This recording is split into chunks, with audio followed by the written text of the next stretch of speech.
Coach McGore here. I'm going to give you some tips on some warm-ups, further warm-ups we can do in place, static, and then also some exercise components that we're also going to be doing in class so we understand how to do them properly.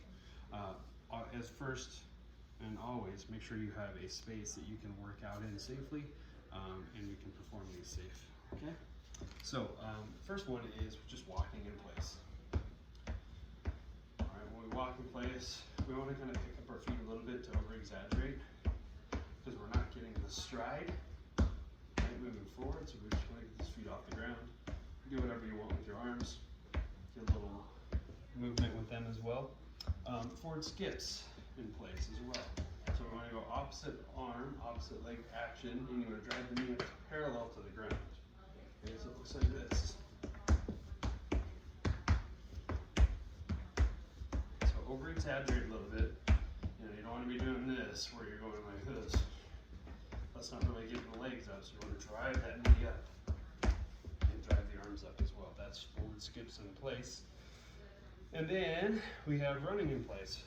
Speaking for itself, you just want to make sure that you're getting your intensity level to what you're comfortable with. Make sure you have a flight phase.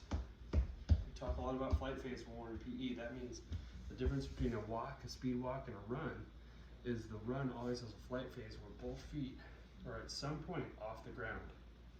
A walk or a speed walk generally has at least 1 foot contacting the ground at all times. Okay. A couple of the exercise components. So one of the abs that we'll do is called Russian twists. So you start with your feet off the ground, like so. Knees can be slightly bent, and then you just twist from one side to the other. So it goes 1, 2, 3. This is sometimes done with weight.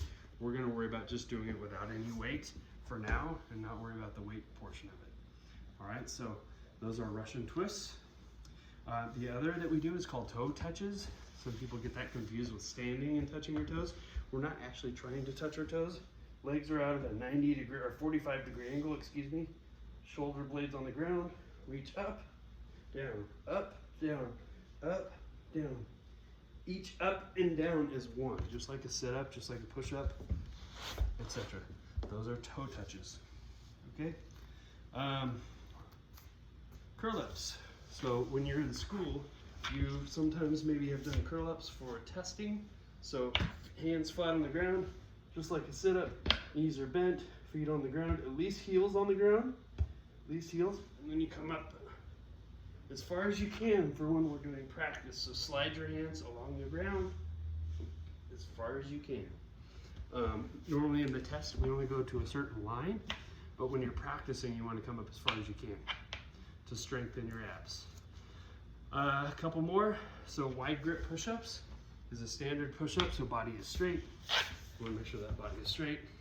And hands are actually outside of the shoulders now for a wide grip. So instead of being underneath the shoulders, they're actually wider than the shoulders. Still going down to 90 degrees, still keeping the body straight. So, last couple diamond grip push-ups. Make a diamond with your hands.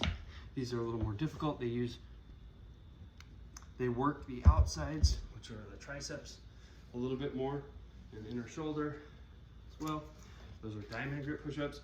And lastly, we have military. So military, we're gonna put our hands by our side, lock them into the side, and then just our elbows will be down by our stomach area almost. Body still straight.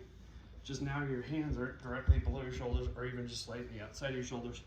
The elbows are down more by the stomach area, and your hands are more by your stomach area, stomach, chest, lower chest area. Last few here for legs. We have a sumo squat with jumps. So sumo squat with jumps, so we're still going down in parallel. When we come up, we just give a slight jump. We also got to shoot the hips underneath. want to do this. Okay, because we're leaving our power in our hips behind us. Okay, it's just a small hop. You're not jumping too far. Last two, static lunges. We are lunging in place. So we step out 90 degrees, 90 degrees. Don't touch the back one to the ground like I just did. You do not want to do that. Hands can do whatever you would like. Maintain your body upwards so it looks like this from the side. 90 degrees, 90 degrees. And then you switch feet, 90 degrees, 90 degrees, go back, switch feet, and continue. Static lunges. Last, backward lunges. So much like static lunges, except now my first step is going back, and then we go 90 degrees, 90 degrees, back, 90 degrees, 90 degrees. Okay, and that is it for our warm-ups and some new exercise components that you learned today. All right, I hope you all do well, and I will see you soon. Have a good day.